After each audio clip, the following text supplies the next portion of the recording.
Hi everybody, welcome to another episode of Controllers and Katanas. I am Martin, aka Marty O'Cool, here with Ian, aka Relic.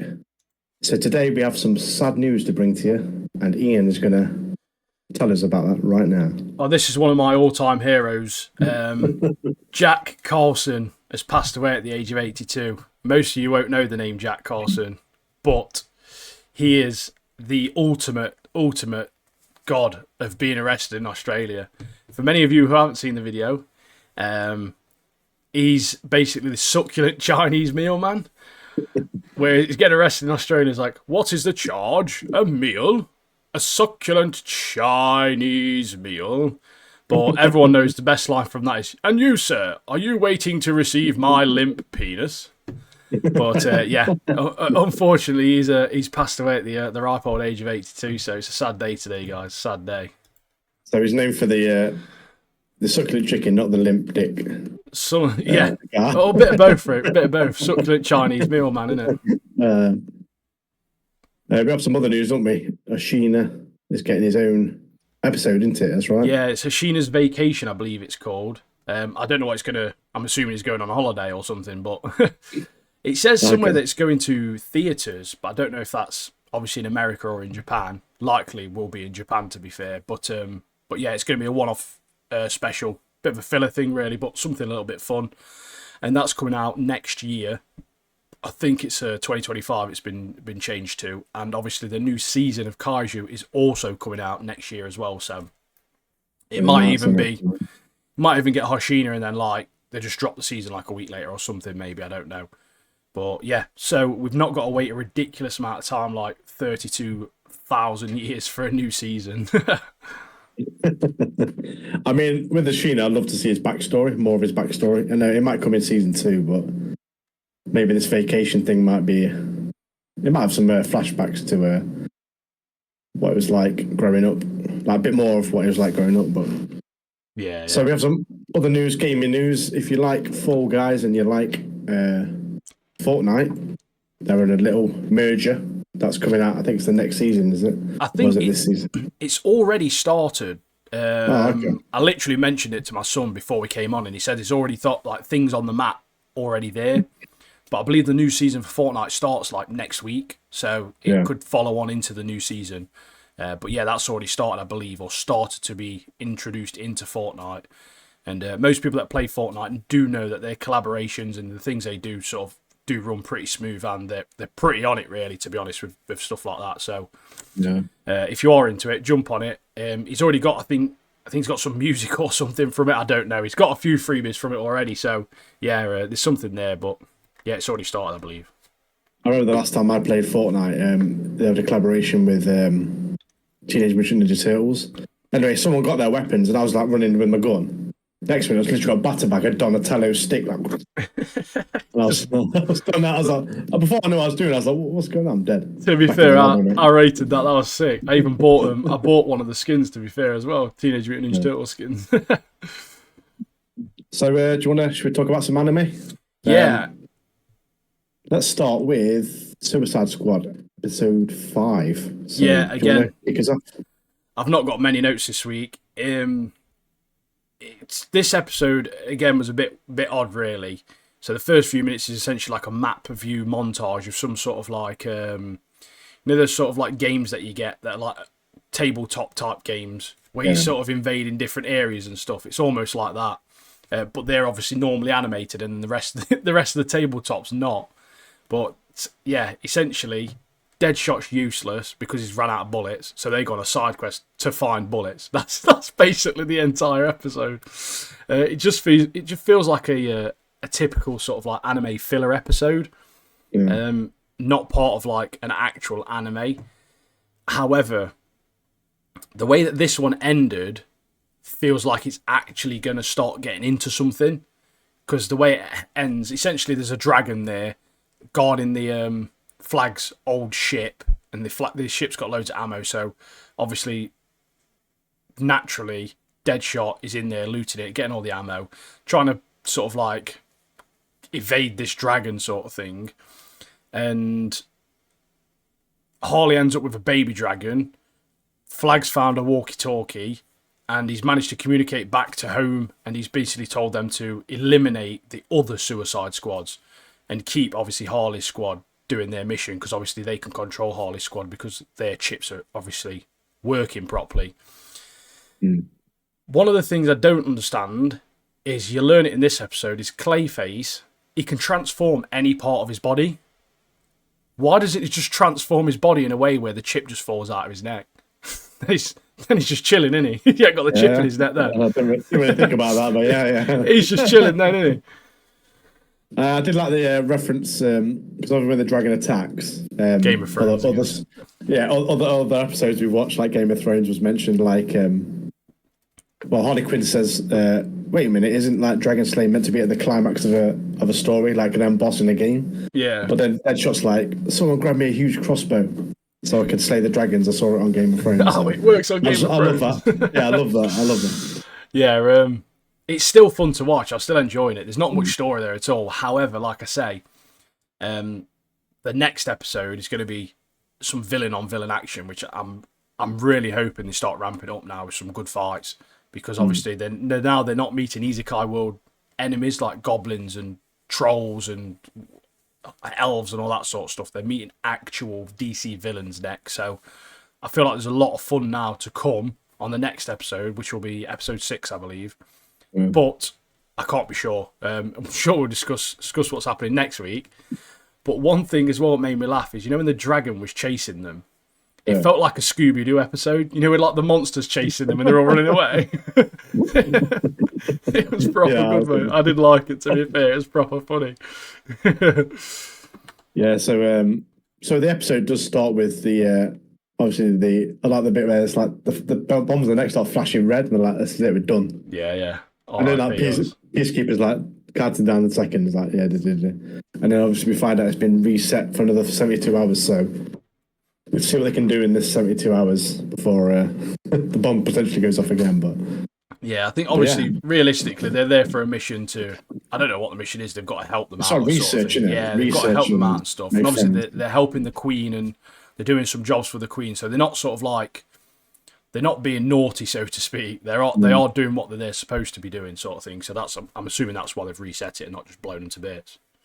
I did find this episode as well, like, the world that they're trying to build, like the characters within, like, say, the elves, and you got Seesaw, you got all the, is it Green Bean, the orc? Yeah. Like, it doesn't really feel like I'm not bothered about that. Like we mentioned last week, like the creatures and stuff, we're not really bothered about it. Just like, we just want to see, we're there for see Suicide Squad. And they're almost like background, aren't they? They're almost just like extras almost. We're just there. Like I say, next episode I'm hoping is going to be a good one, because we're going to see characters from actual DC Comics versus characters from actual DC Comics, and that's sort of what I think a lot of people want.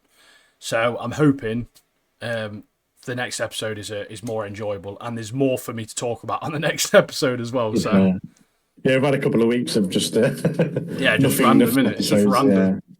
But we've got another 5 episodes, so we'll see what happens. Yeah. The next couple of weeks. So yeah. Now on to one that we are enjoying. Well, at least I am anyway. Elusive Samurai, mate.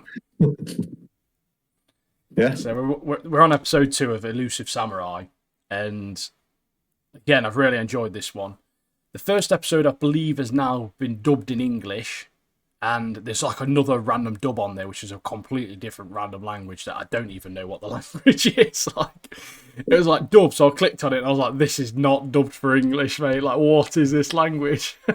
I think on when I was watching it as well, I clicked on that dub thing, and it was like, is it like Chinese, Korean or something? It's a different Asian language, like it's Taiwanese or something, isn't it? It's something dead random.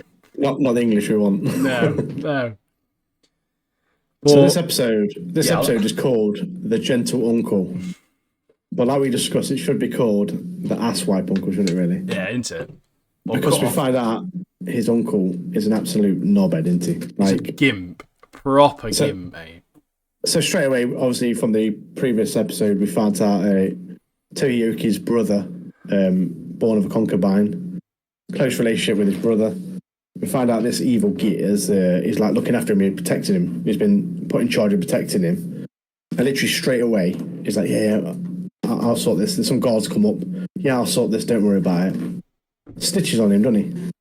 And then ultimately, his brother is taken off, captured, and we find out he gets executed, which I was like, I think a tear rolled down my face. I was like, what? Such a great character gone. It shook me. It shook me. I know it's animated. He's literally like 11 years old, and you see him get his head chopped clean off, like crazy.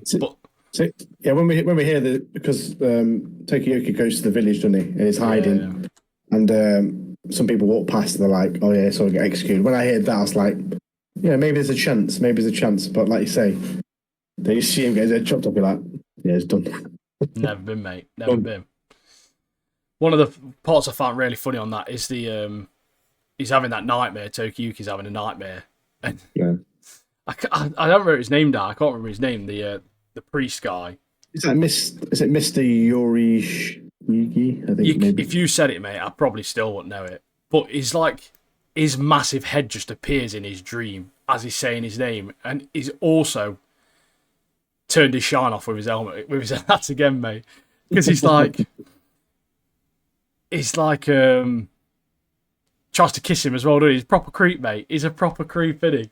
But he's trying to wake him up, essentially. And because he's trying to wake him up, he's obviously Tokiyuki's hearing his voice, and he ends up in his dream.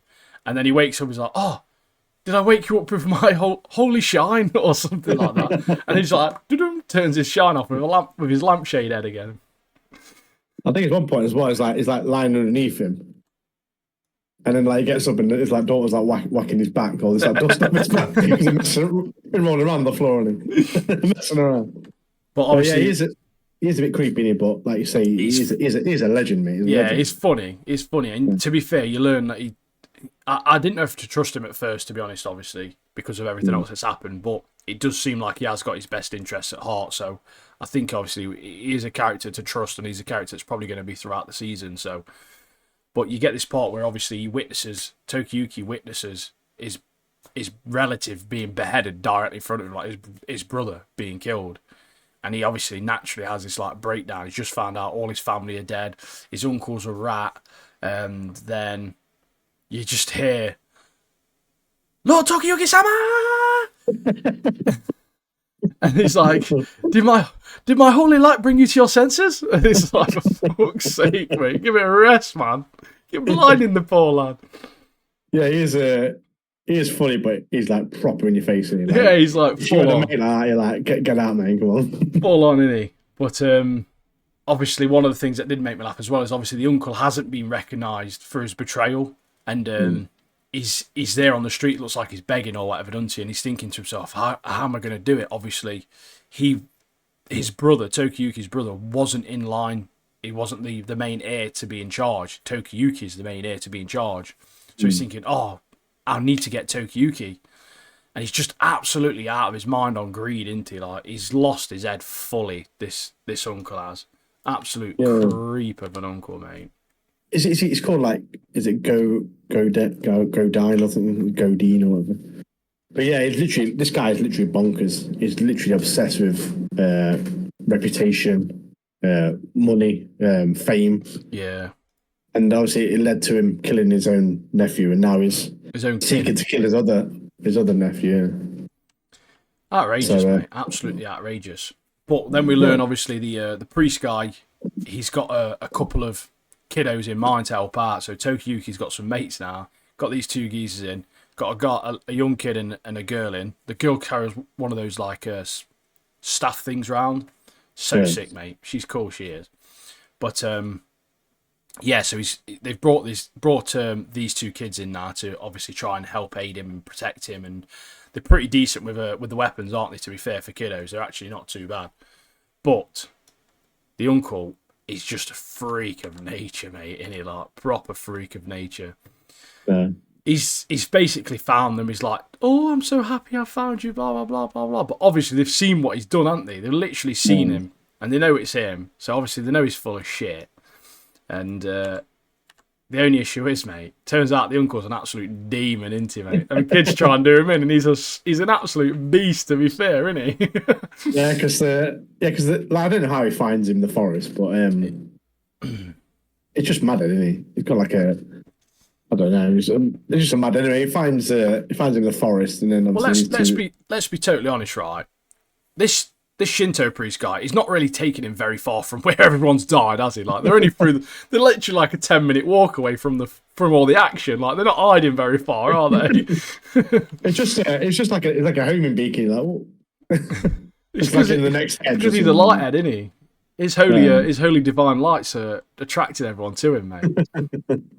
But it runs in and like I was trying to set this ambush up to like take him out pretty easily because I know Tokiyuki's not very good at fighting at the moment. He can dodge, but his weapon skills are not great. That's why they brought these two other ones in. And yeah, like you say, we find out this guy's a beast. He's a bit of a demon, isn't he? And he tells us like, why do you think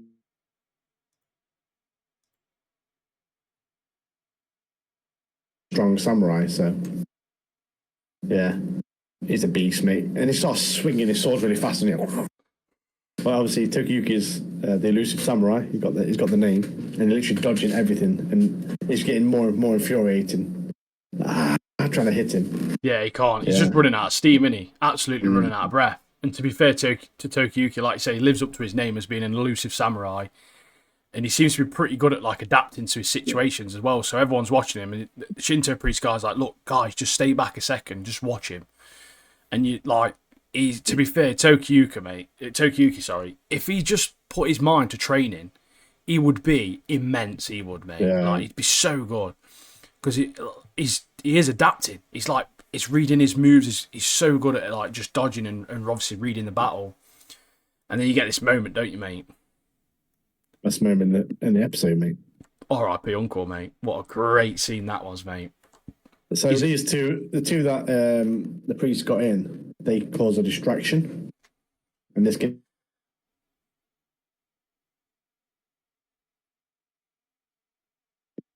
And he comes down with a sword, just chops his uncle's head off. So good, so good. So sick, mate. So sick.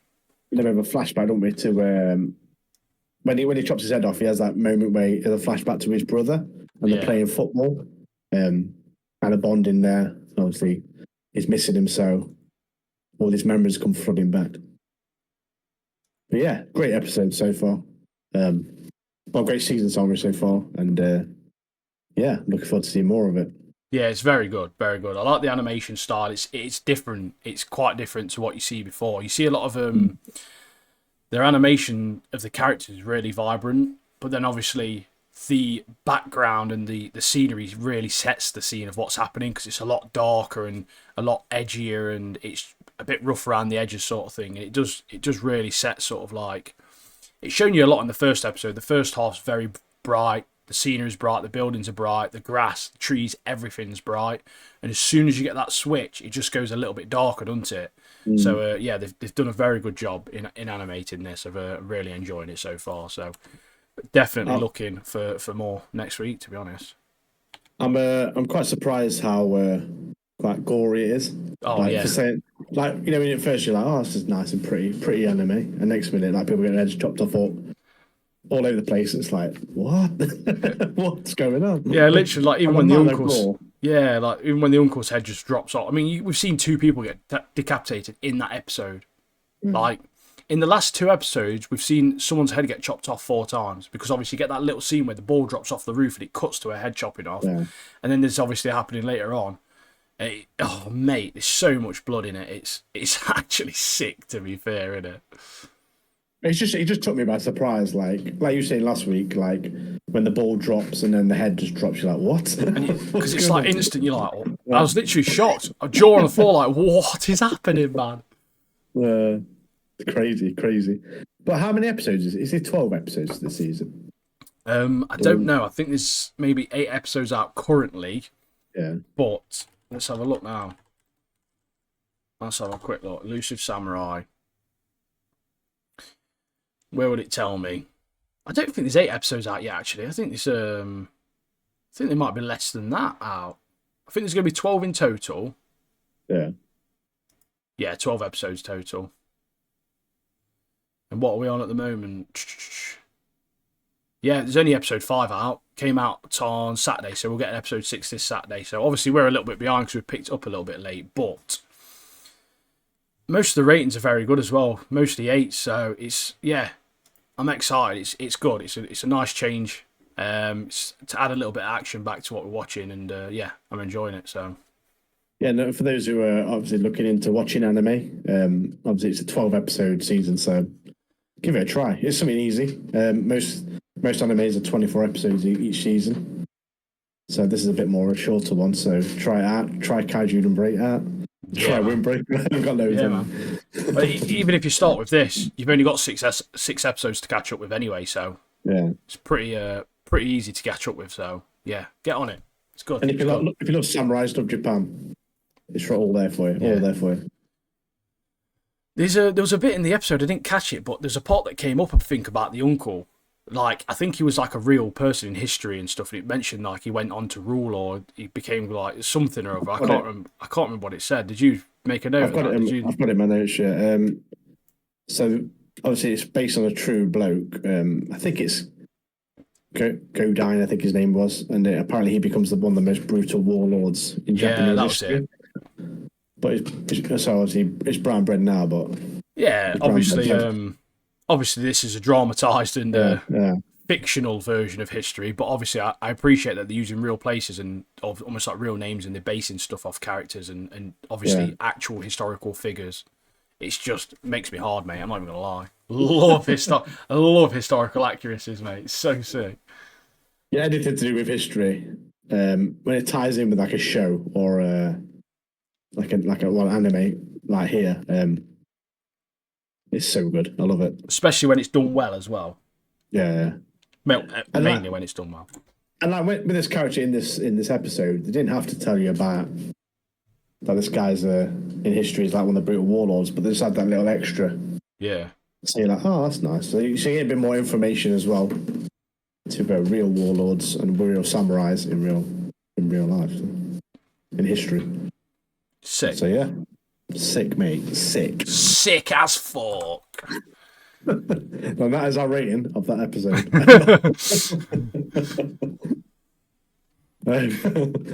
We should do more ratings like that. Our rating is this. So do you want to move on to another great show we're watching, Blue Lock? Mate. All about football, and it's so good. I don't care if you like football or not, you'll like Blue Lock, mate. Trust me. The only thing that I really wish on Blue Lock is that they had proper football tops / jerseys and not like the vest type. I understand that the vests are meant to be like bibs, aren't they, essentially? Yeah. But if they had a proper football shirt, mate, I would buy that in a heartbeat, mate. Like, I'm not even joking. A replica Blue Lock tee, mate, I'll be on that straight away, mate. Yeah, I mean, I'm loving Blue Lock, but I know it will come later in the later seasons, but I want to see him play like a proper football match. Yeah, well, we'll get that. I think the next season follows like the under-20s arc or something like that, which I think they go to the under-20 international, or that's either coming up next season or it's currently in the manga, one or the other. But we're going to be. I think it's going to lead up to that, where we're going to get a proper 11 aside where they're all on a team versus not Blue Lock people. So yeah, I know what you mean. I'm proper looking forward to that. I'm loving this show so far, but I want to see more of that. Like, I know it's coming. So I can hold on, but yeah, sick. But the first goal, mate, in this episode 13. This is we're talking about, guys. Sheesh, mate. That Atoshi Rin is so good, isn't he? Oh, mate. He looks a bit like Izuki, but it just bends one straight in top corner, isn't he? It's from kickoff. Boom. He's literally emo Izuki, isn't he? Yeah, like the evil version of him, isn't it? Street Fighter, like Ryu and Evil Ryu. He's like the evil version of that. Like he's a great player and stuff, but I don't know how I like him as a character. To be fair, I think he's meant to be almost a bit like a villain, isn't he, in a sense, because he's a proper douchebag, isn't he? He's a beast, but he's an absolute douchebag. Old Rinnis, mate. So this guy, he views the match as like a battlefield, and his ultimate aim, we find out that is he just wants to take his brother down, doesn't he? His older brother is this like dynamo midfield, and this guy's like, listen, I'm not bothered about all you guys. I've got one mission, that's it. Sod you guys, you're boring. It's like got a proper big ego, and obviously that's what Blue Lot want. They want a character with a big ego. Yeah. So it's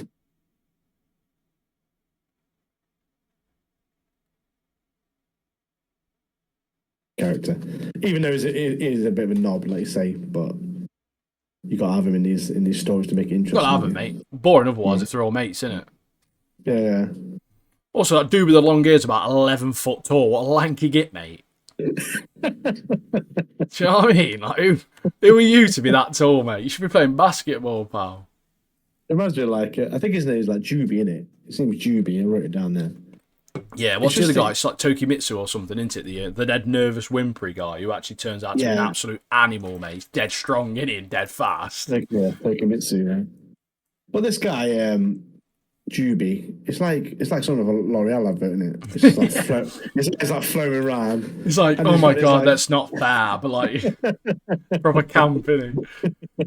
And like when he get that bit where he like bends his leg around Izzy, it's like what the hell? It's like just like literally bends his leg in like a weird position, just managed to get the ball off it. Izzy's like, what? Stretch Armstrong, anyway. But yeah, that Tokimitsu dude, he's a secret animal, mate. He is the nervous one. But yeah, in this episode, it tests Isagi proper. He's obviously unsure what he can do most of the time. These guys are elite players. They're so unpredictable. You can't smell a goal because they're literally everything they're doing is completely different. Every play is completely different. There's no structure to what they're doing because they're not working as a team essentially, really. And then Nagi has got a few ideas. Mate, I love him so much, Nagi. I think he's literally becoming like my favourite character in this, Seeing more of him this episode is just so cool, mate. He's actually like a proper chill guy. He's a really nice guy. He has got that sort of like eagerness to win now, and he's got like a little bit of a fire inside of him, and he does want to do better. But Isagi gets a cracking header though, doesn't he, mate, in this? Oh, yeah. Mate, it's another one where everyone's building a bit by bit. I know these guys are absolutely elite, mate, but yeah, they obviously they beat Isagi, Nagi, and Bashira. They lose, so naturally I was thinking if they lost, they'd get Nagi. However, mate, plot twist, mate, in my opinion, they've picked Bashira because they understand that his passing and his ability to get the balls to people to score will benefit them, whereas Nagi's really sort of like he expects people to get the ball to him for him to be special. Isagi's almost a little bit the same in a sense, but yeah, Isagi and Nagi though, they should get a win and a new player next match. Yeah, like I say, Nagi is like a man who brings like a long ball comes in. He's the one who brings it down because his ball control is He's got ridiculous. he's got absolutely phenomenal ball control. And obviously that I'm not knocking him in that way. That's how play is. People play like that. That's just their play styles. And obviously he's great as a striker for that situation because you've got people on the wings, you've got people in midfield that are chucking them passes in and obviously helping people like that on the field. So a great character. But yeah, it really tests Isagi really badly. And I think my favourite part of the episode is the bit where Itoshi Rin has that corner. So they have a corner, don't they? He takes it, he literally just bends it in the top corner of the goal, doesn't he? Yeah. They're like proper spun out, aren't they? Like, what? He went for the goal. Wow.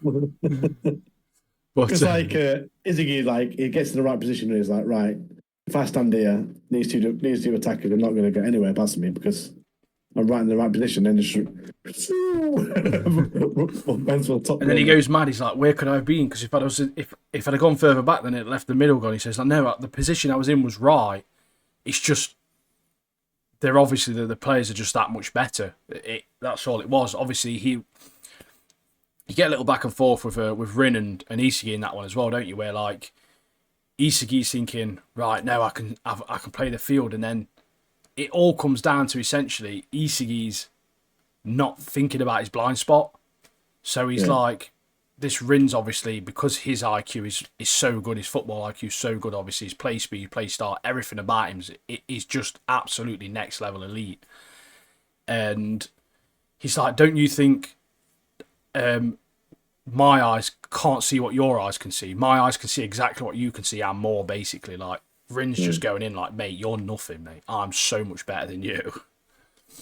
Yeah, his that vision. Is that vision of the field is 10 times better because it's something that he's worked on as well, and he's just.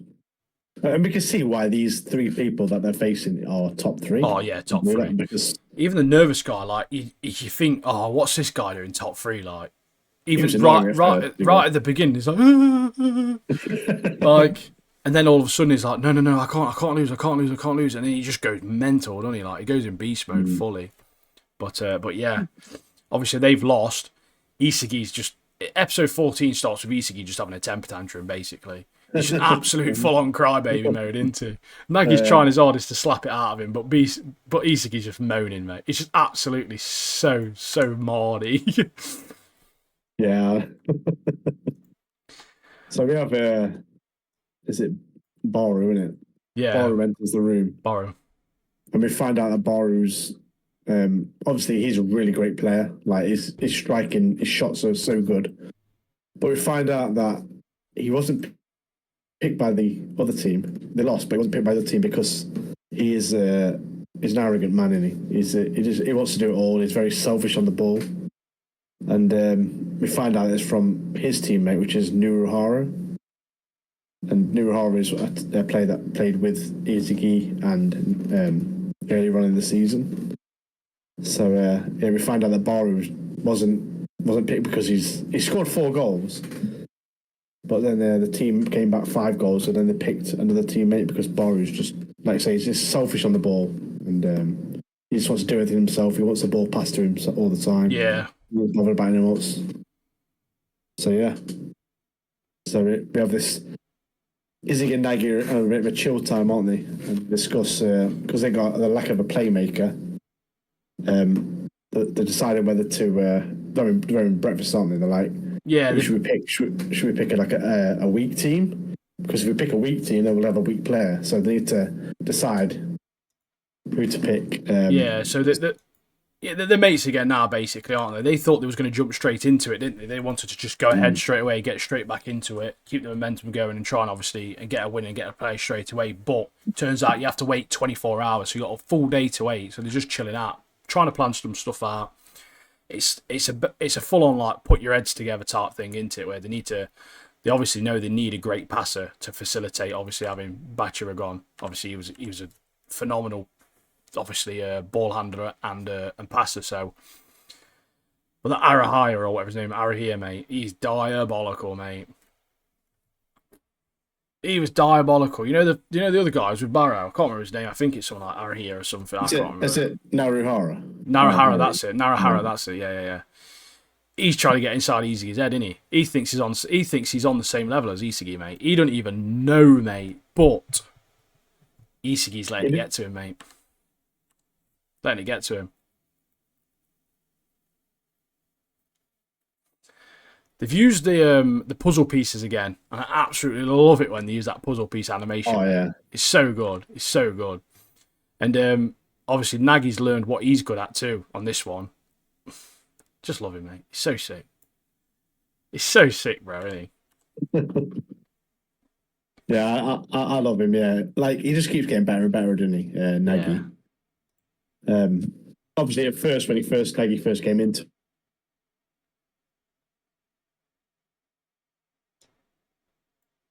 Like pushing him in the right direction, but now Nagy's got away from that, and he's on his own now, and he's open and he's like really progressing and going further and further up. Yeah, he's just getting better, isn't he? Like the best thing he could have done was to stray away from his mate and almost go on his own, because now he's actually learning for himself and what he can do and what his strengths are, as opposed to just relying on these other people that he's always had with him. Which isn't always a bad thing, but obviously if he gets stronger on his own and then goes back to that, obviously it's going to be such an even better player. They also used some like 3D model sort of like analysis animation on this one as well, didn't they? Where it's like almost like hologram people. The animation's so good, mate. So good, isn't it? I love it. You know when they have like rocket shots and like the animation on them is so good. Or like they do like like a backflip kick or something, and just goes in. Like the bicycle kicks and stuff, yeah. But Nagy on a 2v2, mate, he's a legend. He's an absolute beast on a 2v2, isn't he? But because he gets unleashed on you, and then he finds out like how to take down Boru the King, as they mentioned in the episode. Because Boru's like following him, and then suddenly he like does this one touch and just takes Boru out of the game because he's literally following right behind him. And Nagy's got this like really good first touch, and he just knocks the ball past him. And then it's one-on-one with the keeper, and he literally like puts it in the bottom corner, and he curls it. Oh yeah, like you've got this entire match. This Naruhaya or whatever his name is just absolute shit talking Isagi the entire time, mate. Isagi's letting it get to him as well, and he's just throwing. Isagi's an absolute liability in this episode, mate. Absolute liability. But I do think, in a way, I do think that Naruhaya does have a point there. Like, oh yeah, he does. Because Nagy at this point in the show is better than Izzy. Oh, 100%. And he's like, mate, this is it. Like, if we win, you're gone, mate. And if they win, that Naruhara's gone because they're the weaker players in that team.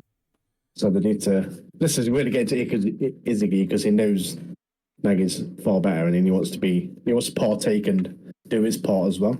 Yeah, You can't find his formula, can he, at the moment? Oh, not at all, mate. And this episode ends on a proper kaiju moment. This does. So Naruhaya is sort of like running towards goal, isn't he? He's going for it, but he stepped up a little bit, hasn't he, this lad has. And before you see anything, any goals, anything like that, you've got a "nobody's got you the way I do" moment, mate. Like it just ends, doesn't it? But and it kicks off, obviously. Episode 15 kicks off exactly how the other one ended, and obviously it turns out Naruhaya is just crap, mate. He's missed it. He's scuffed it straight at last minute, hasn't he? Proper scuffed it last minute, mate. because he calls him and Izzy like average Joes. Because yeah, it's the art against the other two. Against the other two, they're gods, aren't they? The other two. And then this is the moment when Naruhaya is like, "No, sod you guys. I'm going to become like a god," and he misses, doesn't he? Yeah, he's like, no, because he thinks he's got it all clicking in his head. He's delusional, anyway. But obviously Barrow's finished it off, mate, because he's actually sick at the game. So yeah, again, it's 3 episodes in this sort of like week for us. Episode 16, this will be, won't it? And so we've still got Isagi still looking for that missing piece this game. He's obviously tried last game, tried this game, still finding it. But Naruhaya's panicking now. He's starting to lose his confidence. He's not shit talky. He's not as confident anymore. But Isagi's rebuilding, mate, and he's ready for battle, mate. The puzzle pieces are just coming together, mate. They're just coming together, and he's got it, mate. You get a little bit of backstory here as well, don't you, with that Naruhaya guy? Which, don't get me wrong, I felt sorry for the guy. I must admit, I really did. His parents have passed away. He's trying to just be there for his family, and he's trying to obviously become the best striker he can be for his family. And one thing I don't understand about this show, they think their lives are over because they can't play for Japan international team, mate. If you're that good, just go play for Barcelona, bro. You'll be earning way more money, mate. Just go play for Real Madrid. Come over to England, mate. Get in the Premier League. Like, there's so many places around the world that they can play football and earn a shitload of money from it. I guarantee, mate, Nottingham Forest to pay more than Japan international team, mate. Do you know what I mean? Like, and they're not even good. Like, I'm just what I'm saying. Like, their lives aren't over, mate. I understand they want to represent the country, but come on. Your life's not over because you can't play for Japan, mate. You can still go out there and go and play for some actual next level club. Even get in the Championship, mate. You'll still be sound, trust me. There's money to be had. Loads of money, mate. They want to represent their own team internationally. That's what it's all about. And obviously, the people who are making it, the Japanese, that's their thing. So yeah, but I mean, like Naruhaya, he's like, they've made it seem like if he doesn't get through this, like his family are going to be poor forever. Mate, just go and play football somewhere else, pal. You'll be sound, mate. Like, trust me, your family's going to be sound. You might not be as good as these other guys, but you're respectable enough as a player, and you're good enough as a player to be playing at a decent level at least. Do you know what I mean? He's got plenty of time to like go through it, but yeah. So we have this moment, don't we, where Izuki finds out that Noroharu's been constantly playing the game in his blind spot. Yeah. Clicks, And doesn't then it? he has a flashback to what Rin said about him. His vision is far better. So then we have these puzzle pieces falling again. Such a good animation. All these puzzle pieces falling and into place and stuff.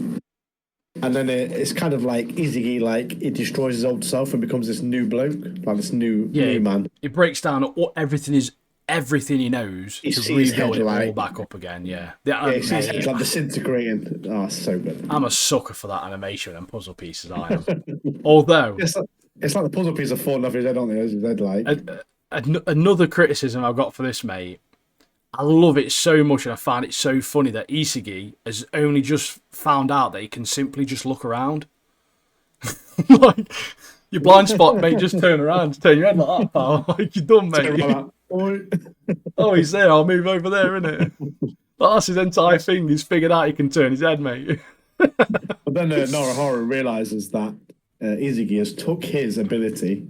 So Noroharu's ability to stay in the blind spot, get behind the defense, and get towards goal. Yeah, so that's obviously, yeah, it's more than just him turning his head. I appreciate that. Yeah. Like he says, he's found out that he can watch people and just perfectly replicate his opponents. Yeah. Banger of a match, mate. Absolute banger of a match, mate. Loved it. Absolutely love this episode.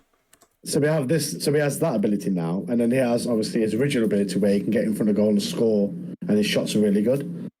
So then he just smashes the win, don't they? They win the game because smashed it, yeah. Izuki has this new man.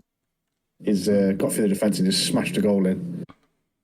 I think it's one of Nagi's goals earlier though. Like it looks so sick. Like the animation, he like boots it, like volleys it. It like hits the inside the bar. Oh like, yeah, hits the post and goes in. yeah. So good, mate. They're making him more sort of like realistic type shots, aren't they? They're not all just top corner bangers sort of thing, top bins. They're literally, they're not all top bins, mate. They're literally got some coming off the post and that sort of stuff, and they've made it a little bit more believable in a sense.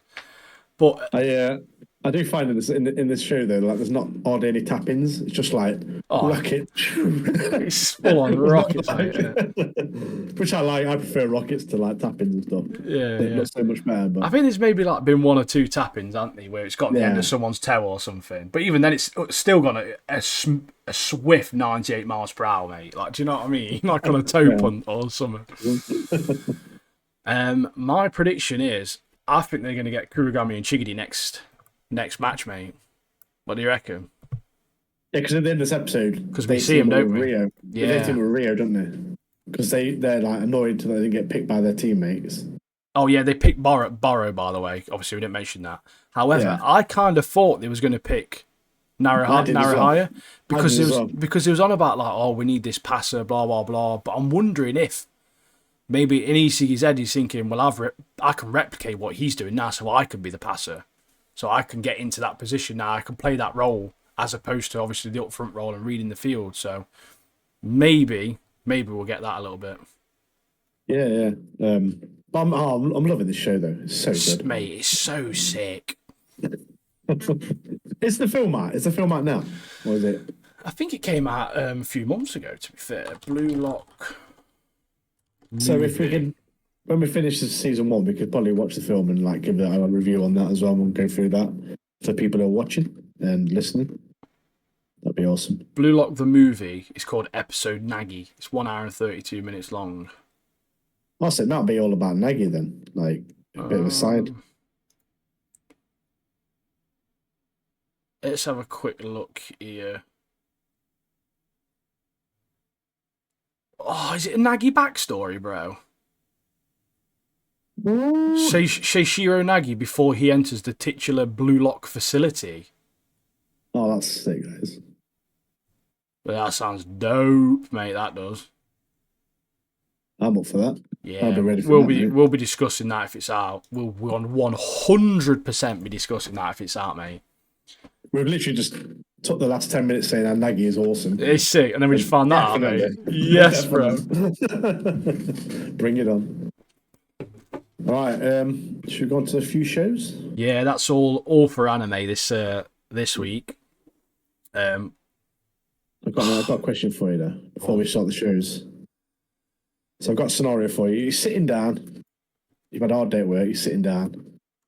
You get your drink. What snacks you having while you're watching these shows? Watching these shows in particular. Well, just shows in general. But watching TV. So Right, Aldi. Right, this is what me and Nat share. Me and my wife share these. Right, it's a bit of advertising for those who listen. they do. I don't know how much it is. It's like a proper fancy looking fruit and nut chocolate bar, mate. It's the best, Dairy Milk. mate. It's the best. It's from Aldi, mate. I don't know. It's better than Dairy Milk, mate. Trust me. I'll send you a picture in a bit, mate. Trust me. Big words. Yeah, trust me, mate. This fruit and nut is banger, mate. It's next level, mate. However, when we're watching films and stuff, mate, I'm not a very big sort of like popcorn guy. I don't really like popcorn and that sort of stuff. I'd rather just have crisps, mate, like Pringles, mate, something like that. Do you know what I mean? Pringles or Doritos or something. 100%. At the moment, I'm going for a Dorito phase and Jelly Tots and Sour Patch Kids. Oh, Jelly Tots, mate. They've changed Jelly Tots though. They used to be better back in the day, innit? Yeah, like Still when I go good, to cinema, still good. because the price of cinema are ridiculous. Like, I'm not paying like a mortgage price for like a drink and some sweets. I'll go to Sainsbury's, innit? We go to the Odeon in Derby. We go to the B&M, mate, just near it. We do. Go to B&M, get loads of sweets and drink and stuff, then go cinema after. Spend about £4, you get like 11 times more stuff. yeah. But yeah, cinema prices for like food and stuff is ridiculous now. And they're So like, dumb. oh, use your card and you get an offer. Nah, mate, I'd rather just go to B&M. Yeah, I get a small popcorn for £37. No, thank you. Food and drink costs more than the cinema ticket. That's ridiculous. I might see me like, look at your bank account. What? What's happened? I've been robbed. But yeah, all right, then let's start with the shows. So what do you want to start with first? Should we save best till last? Yeah. Best till last, mate. So that means those about to snore episode 2, mate. Do you know what I mean? I've not got many notes for this show. I'm not overly sold on this show, I must admit, guys. We've been talking about it, haven't we? Yeah, like the first episode was way too much to follow. Way too much. This episode weren't as bad. It was a lot easier to follow compared to the first episode, but still a bit. So you get about 10 minutes of the betting guy, Tenax, and a bit more on about how he fixes racers, and he's obviously a corrupt guy. He's making it for the money. And then you get about 10 minutes of the Namibians and that curly, skinny-haired ginger rat, mate, who's like, mate. I hated him, mate. I've got him down here. It says there's an annoying thug with this crappy hair, like you say. So he looks like Sideshow Bob from Simpsons, isn't It literally is it's his son, I think, mate. It's his, honestly. it? Love child. And you get this pretty cool little gladiator fight, giving us a little bit of a tease of what could be and what can come next. Of that Kwame and Vigo, is it? Yeah. And that Kwame's a proper scrappy little bloke. He is. He's all right, to be fair. And that Vigo seems like a pretty decent bloke. A little bit later on in the episode, they have a little bit of a talk, and I feel like he could be a bit of a dickhead and betray him. But for now, I'm going to believe he's a sound bloke. Do you know what I mean? Yeah, but that's that guy. Vigo's the same actor from Game of Thrones. Yeah, the Greyjoy guy who makes a deal with Cersei in Game of Thrones. Basically, so he's a decent actor. Yeah. I've put down here seems to be focused more on the political and betting side, which is fine, but it can be pretty boring. The dialogue in the show, mate, I think's pretty mid, to be fair, mate. There's not much depth to them. They're not bringing much depth to the characters. I'd say the characters that have got the most depth at the moment are probably the Namibians. You know, like the woman who's trying to save her daughters, and obviously Kwambi and stuff. Yeah. They seem to be like, I feel like they're probably the better characters out of the entire show. Tenax as well. He's got a lot of levels to him because obviously he's doing a lot, and obviously what's his name? Dimissionus or whatever his name is, I don't know. I hate that guy. I hate him so much, mate. Like, literally, he's a proper dick, mate. I just don't... His face and all just annoys me, mate. Proper bad. He's a slap, doesn't he? But I've put down, it's basically a Ladbrokes origin story, mate. And for those of you who aren't in the UK, don't know what Ladbrokes is. It's a betting shop in the UK, mate. It's literally like it must be just their origin story, I think. But the best line I got was Tenax to that Demission guy when he's like, "How about some food or wine or girls or maybe boys?" It's like, "Oh, It's in the room, isn't it? or maybe boys." Looks at him then gone out like, "What the fuck are you on about? I just want to see your shit, twat." But I'm So, gonna. yeah, I'm the trying. episode starts. Oh my God. I was gonna say I'm chatting a lot of shit, but realistically, one of the things I really did enjoy about this episode are like the panning aerial shots of the cities. They were pretty cool, mate. You know, they've like built all these like obviously it's CGI because they're no longer there. Most of them aren't, but they've built up these like CGI cities of like obviously ancient Rome, and they look very good. I did like that. They're sick. They are sick. Yeah, I like the start of the episode. So that Scorpius, he finds out that someone had tried to destroy him. Basically, tried to tamper with the chariot, and but obviously he switched chariots with his mate, and obviously in the first episode his mate got wiped out, didn't he? Yeah, murked off Absolutely proper, mate. mullered. But then this episode it's about Tenix and Scorpius. They're trying to make their own faction, aren't they? They've got all this money from the betting. They go to Demission to get authorization, pretty much. And Demission's like a secret partner in this new faction that's going to be formed. But the bit annoying me in this episode, when you find out that the three Spaniards, their horse. Oh, they're sound as well. Them three are. I like them, to be fair. Who's done that? And then because these three horses that the Spaniards I've brought in, they're selling for like 20,000, I think. Oh, they're sick, mate, aren't they? They're like the best horses you could ever get in your life, mate. They're So proper fast. demons. And then some knobheads literally poisoned him with like nightshade. It's like, what? Yeah, and it's like, again, mate, the show set up this thing where you've got these epic horses, and then they just murked them off straight away. Like you've just ruined your own setup for like some sick racers now. Well, they're not. We'll find out later that they're not actually dead, are they? Some of them are fine. Yeah, some of them one are, them's mate. dead. It's not the same though, is it? Yeah, but this guy there, this sideshow Bob looking dude, I hate this guy. You should have chopped his basically- dick off, mate. You should have. But basically, he's just causing havoc. It's just like when he was at school, you had some knobheads walking around, just like causing havoc. This is like these guys here. So him and his thug mates are walking around the city, causing havoc. They steal jewellery from Quam's mum and try to rape her, but they get scared off by Roman guards. Then later on, Quam's mum, I can't remember her name, what it was. Yeah, I've not written her name down, unfortunately. I should have, really. That's my bad, because I actually think she's good characters, but... Yeah, so this sideshow Bob guy's like draining the snake in the alley, into and then the mum comes behind with a knife, holds him at knife point. Like I say, should have chopped his balls off. But, Ultimate knob point, mate, doesn't she? Like literally lifting him up by the knife, like he's on his tiptoes. But yeah, he needs decking. Also, mate, am I mad, right? You know that part where they trying to find that litter thing, which I didn't have a clue what that meant until I saw it, which is that like thing that's being carried around. Just trying to find out who murked the horse off, aren't they? Oh yeah. They said it's green and gold, mate. To me, mate, that was 100% blue and gold. That was, mate. There was no green anywhere near that. I don't know if I'm just colourblind now or if my TV colour's shit, but that was definitely blue and gold, mate. To me, never been green, that, mate. They're probably colourblind back then, weren't they? Yeah, honestly, mate, the blue must have meant green back then, mate, or the other way around. Well, this character we don't like, this Domitian, who's obviously one of the Emperor's sons.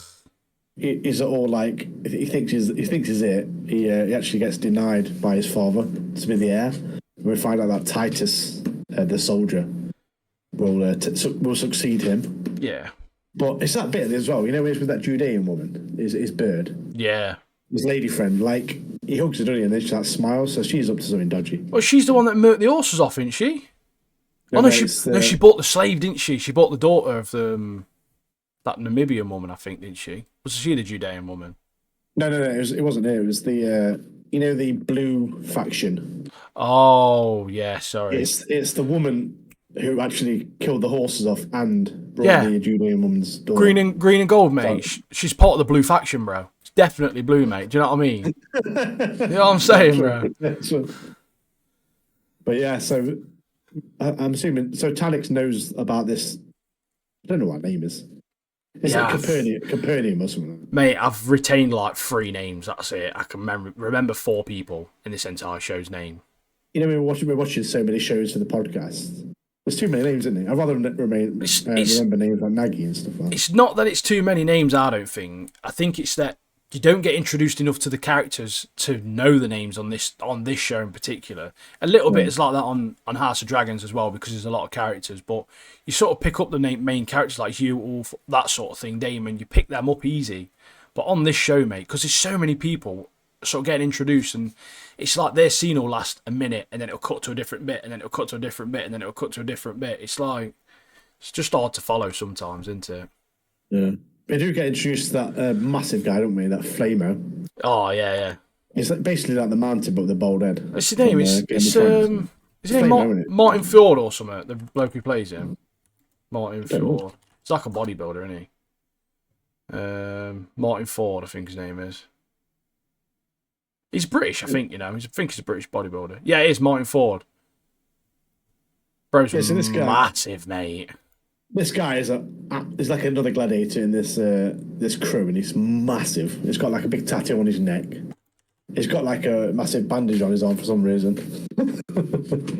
Maybe it's like another tattoo that he's had on his arm or something. Well, the thing is, he's covered in tattoos in real life, so the budget probably doesn't allow him. They probably just covered his arms up. It's easier, isn't it? Yeah, mate, he's 6'6.5" in real life. What a monster, mate.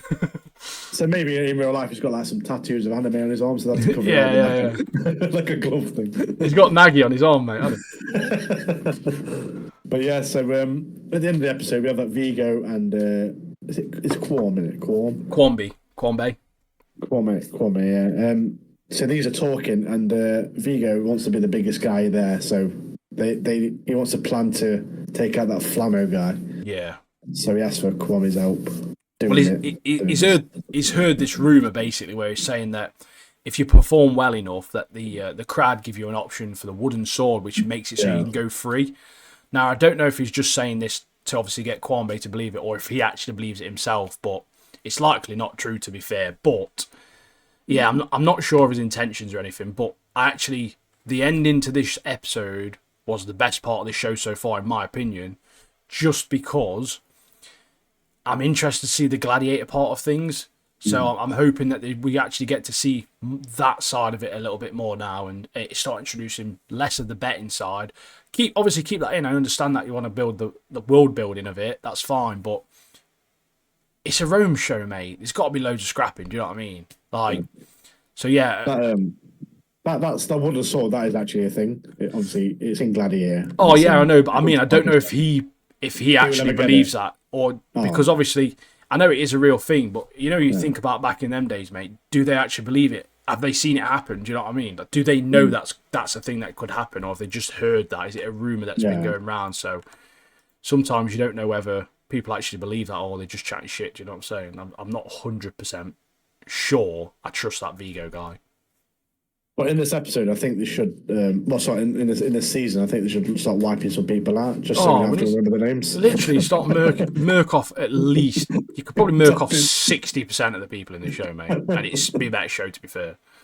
Yeah. But yeah, overall, I'm not overly impressed by it. I've put probably like a 6 out of 10 show so far at best, to be fair. Some of the dialogue's rubbish, and there's hardly any depth to some of the conversation. Like Scorpius, mate, he basically says his own name and refers to himself in third person every other sentence, and it just winds me up. And there just doesn't seem to be much complexity to the storytelling or anything. It's almost like a random like BBC 4-episode TV reenactment from 20 years ago or something. It's just, I don't know. I think they've probably wasted all the budget on Anthony Hopkins, and he's sat there what have I done joining this show, mate? Another part of the episode, the big boy White Lion gets sold on it to the arena, so we're going to see that guy munching people up in the arena. Oh yeah, mate. Oh, that'd be good. Hopefully take that Flamo guy out. Oh, murk him off instantly. Bite his head off. He's the only. I know what you're saying. They need to sort it out. They need to sort it out as the season goes on, because let's be honest, it's better than Acolyte. Oh yeah, name drop. It is, but even the pacing of Acolyte though was fine. Like the pacing made sense of that show. This is just too much. The pacing's so off on this. It's unbelievable. But speak about Roman times, mate. I had this conversation today. I asked some of the lads on my lunch break today. What do you think the biggest animal is that you could murk off in a fist fight, mate? Because I personally, right, I think some dogs, mate, would murk me. Because some dogs are powerful, mate. Unless you can get round it and get in a headlock and choke it out, mate. I don't think you're winning most of them fights against dogs, mate. Because they're vicious. Some of them are vicious, mate. Yeah, I mean, like if a Chihuahua comes out, you're like, right, you're done, mate. But if like a Rottweiler comes out, Lambo at work, he said he'd love to see Perry fight a badger. He says that'd be the funniest thing ever, mate. I think it's the honey badger on vicious, mate. Far Cry, mate. Vicious, mate. The worst thing on the game. Do you know when you genuinely think about it? Like, I don't want to get cocky and think like, oh, I could scrap like a wolf or something like that, or like, oh, I'd take a bear out easy. Because realistically, mate, you ain't doing no. Like, if a bear wants to have you, it don't matter if you're 7'7", mate. You're getting murked by that bear. They're powerful creatures, aren't they? Powerful. I reckon I could do like a ferret or something. Do you know what I mean? Like. Obviously, the gladiator arena, they did have weapons, didn't they? But yeah. I know what you mean about a fist fight, but what we could do is like do a tier list of, of the animals. Thing is, if I had a sword, I could murk off 85% of animals. Yeah. Because all you got to do is just put your arm out with a sword like that, mate, and then just wait for them to run into it. Because let's be honest, they're going to do it. They're animals, aren't they? Most of them are stupid. Maybe like a chimp or something would fill you in proper because they're smart, aren't they? A gorilla, innit? Oh, mate, a gorilla, you wouldn't even. It'd bend the sword, mate. Gorilla, little silverback running at you, mate. I'd literally stab myself and kill myself before it gets to me. I think. It'd bend the sword, then bend your head in different ways, isn't it? And that's what you're done. Easiest way out, isn't it? We should do a gladiator tier list of animals. That'd be funny. Yeah. Animals we can murk off in a fist fight. Yeah, we'll do that. We'll do that next week or the week after. Sorry, we'll do it, mate.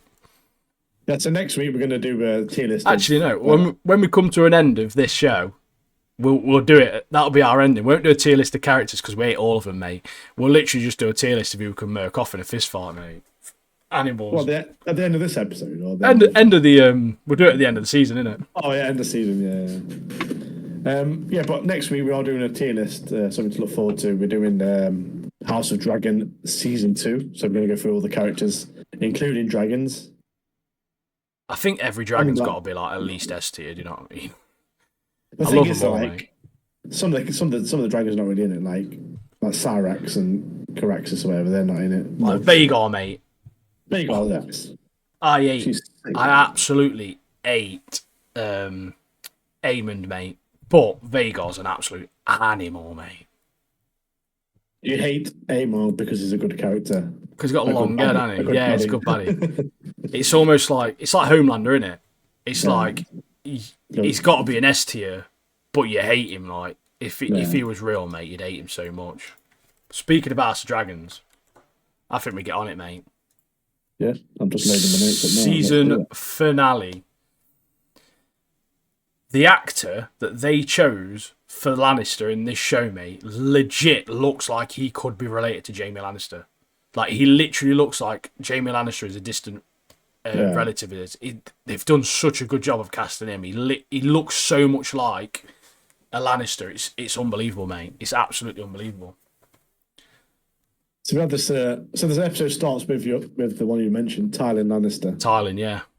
He's been sent by Aemon to negotiate with the pirates, which is the Triarchy, which is from season 1. And they want these pirates to attack the blockade of the Sea Snake. And as a reward, all they want, they're offering money, they offer everything, but what they want is the stepstones. I don't know, for season 1, that was what the big fight was, wasn't it? When Daemon went in and started smashing everyone up. And if they're given this, obviously they were going to give like an armada of ships, a ridiculous amount, and they even offered Thailand. They said, "Mate, if you had our ships, you could take the throne yourself. It's going to be that much soldiers." But we find out that they can't be in agreement without the meeting the commander, and we find out it's a lady commander. she's mental and all. She's a proper hippie psycho, mate. She is. And then she goes, "Oh, you're gonna have to best me," and then obviously it cuts to another scene after that. So we find out later. Yeah. It's so funny what we find out later. But then we have Laris, Lord Laris. He goes to Aegon, doesn't he? Now Aegon, you talked about this, didn't we?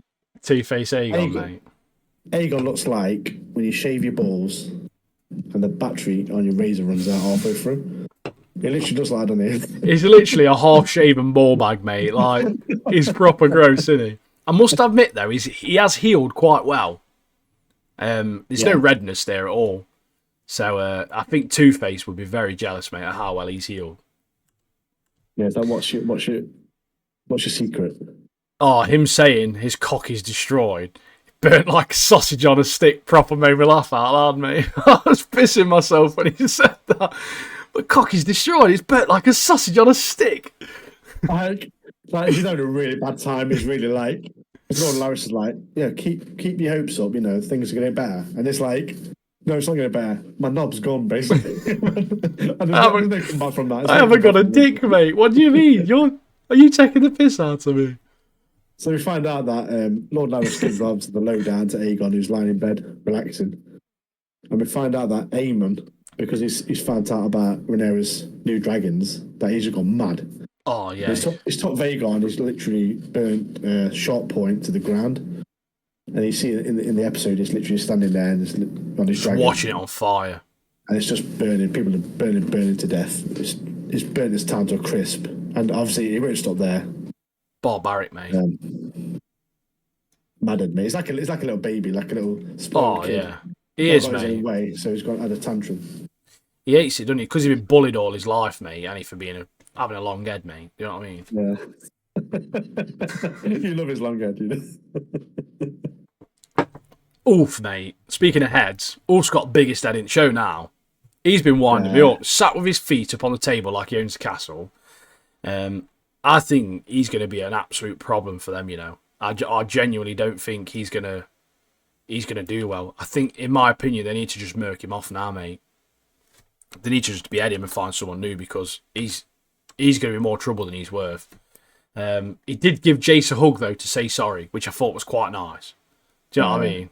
Give him a little bit of a hug. It was like an awkward hug, wasn't it? Because he didn't know. Oh yeah. Sorry. Act around royalty. Yeah. Jay from In Betweeners mode, wasn't it? But Jace has stepped up a little bit in this episode, obviously, because he absolutely hates what his mum's doing. He hates the fact he's got all these. He's literally a bit like Malfoy, innit? Really, like Mudbloods, mate, from Harry Potter. That's what it is, isn't it? Like they've got dirty blood. There's no lineage there. There's no respect, and yeah, they're not worthy of having a dragon. And he absolutely hates it. And I do respect it in a sense, because obviously when you got people like Ulf, for example, it's hard. But then when you got people like Hugh and even Adam as well, they're both very respectful. They're both taking it seriously, and they're just good lads. Them two are. But then you got Ulf, mate. He's an absolute psycho. He is, mate. Mm. I think when Jace will calm down a bit when he finds out the relationship with Ulf the White and Hugh Hammer, because obviously Hugh Hammer's related to is it Daenerys's nephew, I think it is, and obviously Ulf's like a relation to Viserys as well. So I think when he finds out a bit more about him, he might calm down a bit. But at the moment, he's going mad, isn't he? Because he thinks he's going to get taken over. I don't know if he will against Ulf, just because Ulf's just so disrespectful, isn't he? Whereas at least the other guys are trying to take on, obviously, the mantle of what it is, and they're trying to learn their traditions and be respectful. I just can't help but think that Ulf's going to be an issue for him. I mean, Ulf might not even stay on their side. He might just... That's what I'm saying. That's all I can think of. If the other side seems to be winning, he's just going to swap sides every time. He's not going to be loyal at all. Yeah. You get this little scene with Sir Alfred as well, who's dressed like a medieval Darth Vader, mate, without the mask. It doesn't breathe the same, but no, I was like, he looks a bit like Darth Vader. He does. But he's a bit of a sneak, isn't he, as well? Oh yeah, I hate him, mate. So he goes to Harrenhal, sent by Rhaenyra to check up on Daemon. He gets a little chat with him about Rhaenyra's actions, And basically says to Daemon is like, yeah, you'd be a better leader. I'd like to see you as king rather than Rhaenyra. And obviously, Sir Strong hears this. Uh, he overhears it, and he sends a letter, doesn't he, to Rhaenyra, with concerns of like him being a Treachery. traitor. Yeah, Yeah. treachery ahead.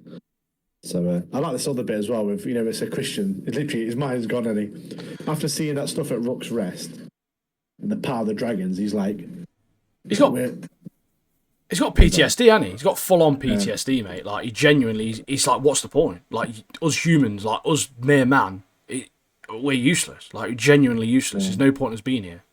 I like the bit thing he says to Gwen is like, the dragons dance, and we humans are just the dust beneath them. I was like, that's sick line. So good line. It's a shame he said it, because I still hate him as well. It's a good character though. Like, yeah, he's good. I think they know they're gonna like march to their annihilation. Basically, that's it's suicide, isn't it? Yeah. They're the House of Dragon Suicide Squad, mate. But so Christian knows if he can't really back out now because if he goes back the other way, Bagar's waiting for him. So yeah, Daddy Longhaired Eamon's gone mental, hasn't he? Oh yeah, he's strolling around, mate. Start trying to drag Helena out, drag his sister around, trying to get her to go to battle. Mate, what are you doing? Get your hands off her now, because she's a delicate soul, mate. She is. Do you know what I mean? She's a nice lady, mate. Leave her alone. Get your hands off her now. And Alison, mum, is there at the time as well, and she probably gives Eamon a piece of her mind, and like, back off kind of thing, And then we find out Alison, she goes to the Grand Maester and asks for secret passage somewhere, which we'll find out later. But then we have the scene, don't we, with the mud bath fight. Mate, that woman that he's fighting, she's freaky as she is, isn't she? Literally mud wrestling, aren't they? So Tywin's fighting this commander in the mud bath to win her approval. And he gets absolutely battered, doesn't he? Oh, he's getting thrashed. I don't think there's a bit on his body that's not covered in mud. Like, at least he's everywhere. It's everywhere. His mouth, you can just see his eyes, can't you, basically?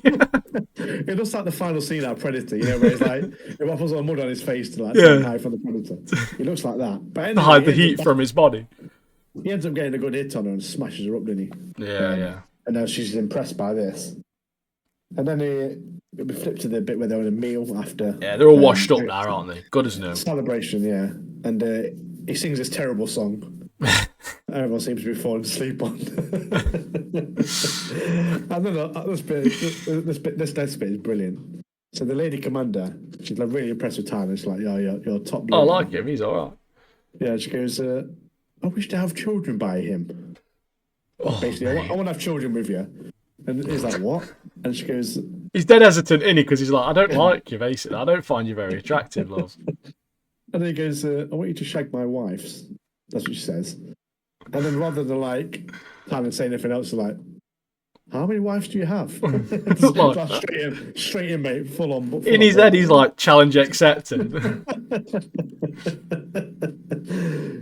I bet in his mind he's like, "Here we go." So good, mate. But Ulf, we get this clip again of Ulf, mate. He's at the table. His head's gone, mate. He needs beheading. I think that's the only way forward. Is just to behead that bloke quick, because he is going to be an issue.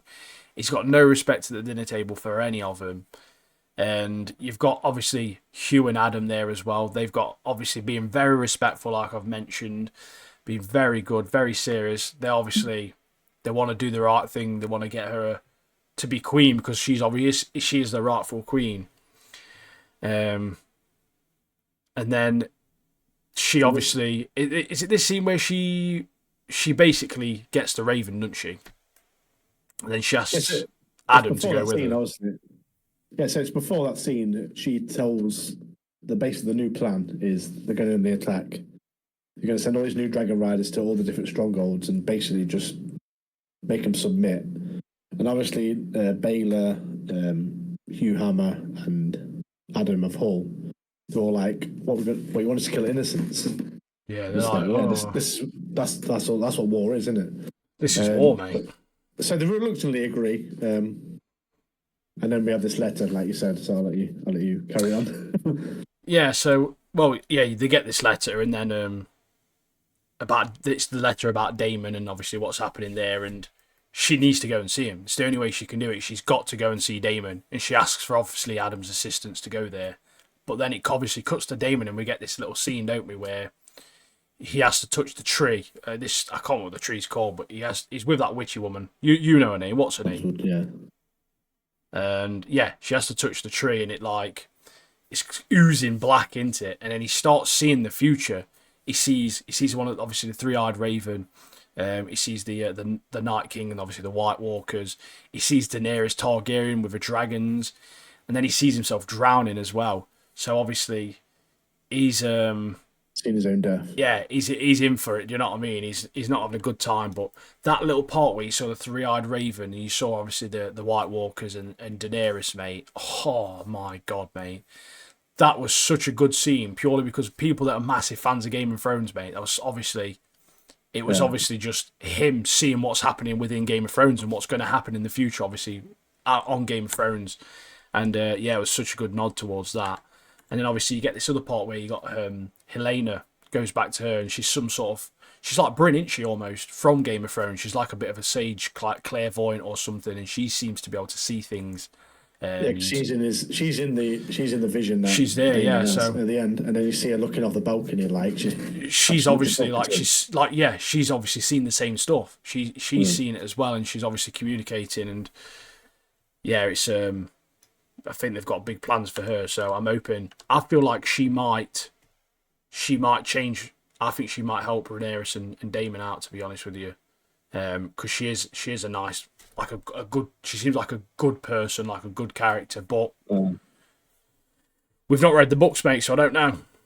Yeah, so this is the part as well that Aemon comes back to Elena and goes, "Listen, you and me are going to go on these dragons. Her dragon is Dreamfire, which is meant to be the mother of most of the dragons in House of Dragon. So we're going to go to Harrenhal and we're going to burn Daemon to the ground and his army."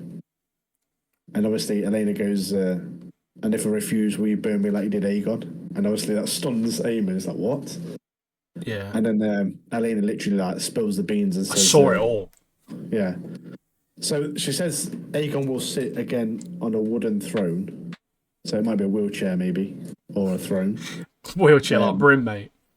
And he goes, don't worry about that because you'll be dead.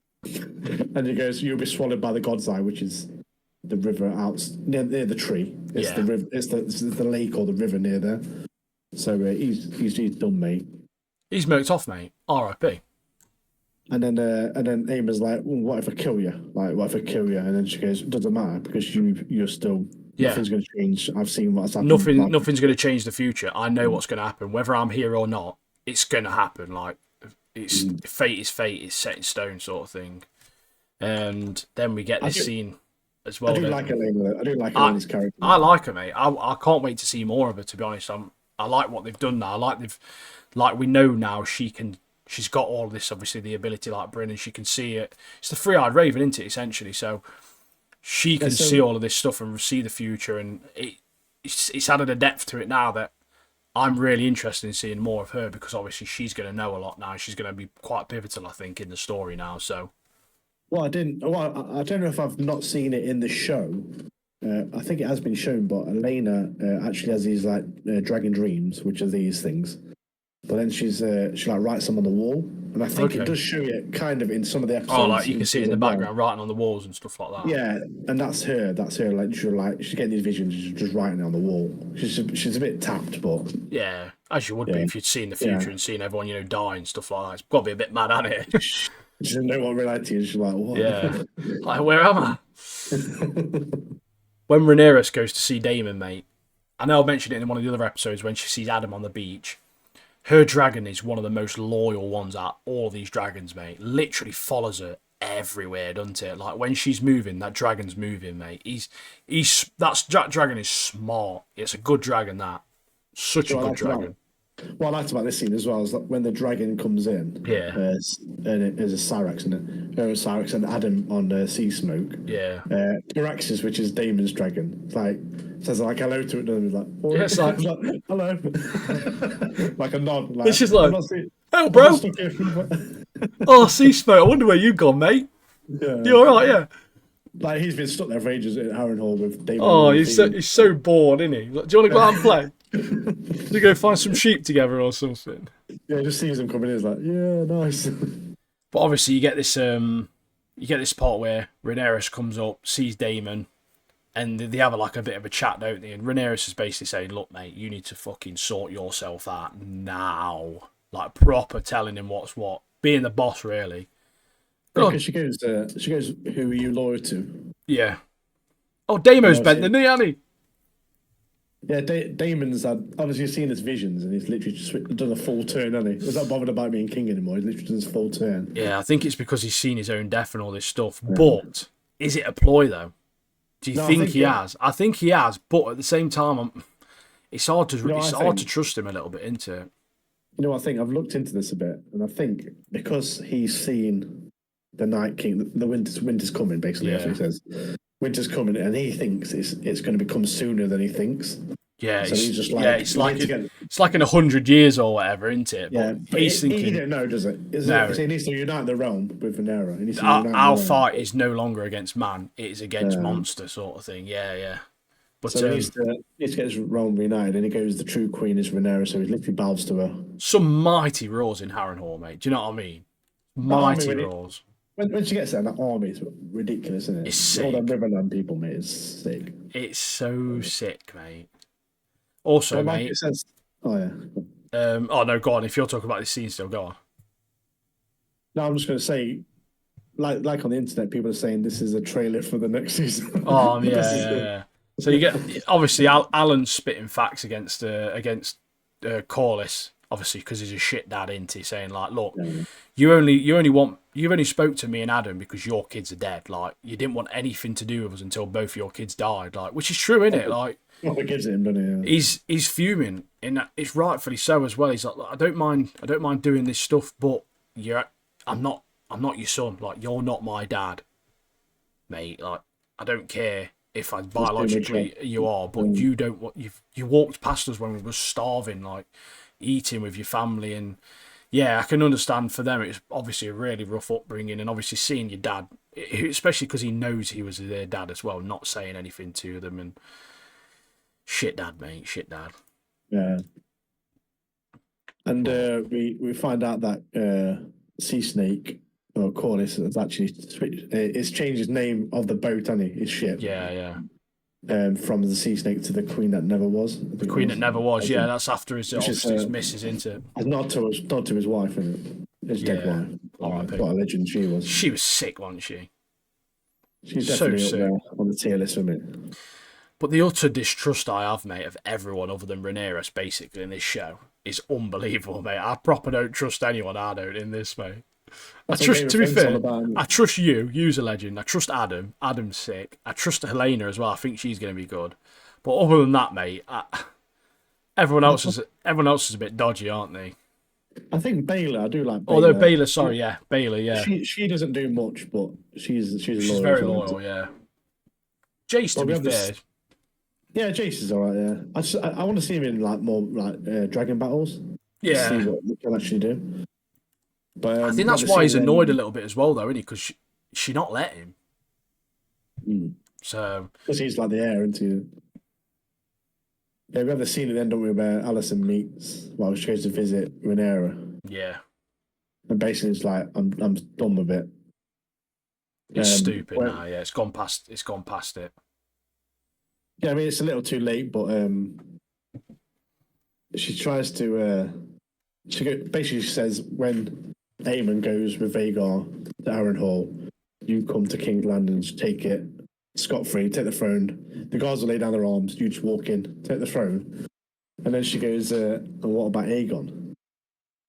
Alice is like, I'll convince him to be good. It's like, no, you know how it goes. I've got to behead him in front of everyone. That's how It's the only way it can end. It's the only way it can end. Then Alicent pretty much ends like, yeah, whatever. Walks off. Yeah. But then we find out Aegon's not even there, mate. Yeah, he's gone, hasn't he? He's murked off. He's gone somewhere else. So it's obviously. I feel like it's going to be a trap, but it didn't feel like a finale. It felt like the build up to a finale. just feels one episode short to me of an actual full season, in my opinion. I mean, I'm not upset by it because just think of like the first episode of next season with Oh all these yeah, armies, all oh this, you yeah, have this yeah, montage at the end of all these armies going to where they need to be. Whew. yeah. Honestly, mate, next season's going to be so good. I think so good. We find out also we have this like montage at the end of all the different armies getting into position. We see that Otto Hightower has been captured. He's in prison, isn't he? Oh yeah, we see him. He's still alive. Top bloke. So he's been caught. And we just see like these new dragon riders putting their armor on. And that's such a good scene that was. So yeah, next season's gonna be mad. Be loads of battles, and I think we'll have a few big named people get killed off next season. Oh yeah, got to. We're not had enough of it this season, so I think Got next to, season. mate, haven't we? 100% got to. But yeah, we had big names get killed off this season, like the rat catcher. The rat catcher, mate. That horrible guy. I wonder what the dog's doing. Are we putting him on the tier list? Yeah, dog's number one, mate. Loyal boy. Literally my dog. But yeah, guys, that is it for this week's episode.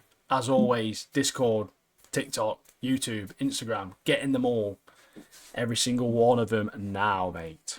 And we have got more stuff coming on YouTube. We're gonna start playing through some games soon, so we're gonna upload stuff like that. Some like Let's Play. So join in. I think Elden Ring is gonna be one of them. Kingdom Hearts. Go to Tsushima.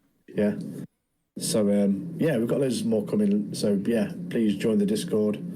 Join YouTube. Drop some likes. Drop some comments.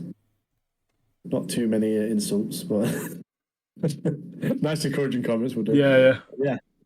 We look forward to seeing you again next episode. Nice. So, And we'll catch you in the next one. Cheers, guys. Bye.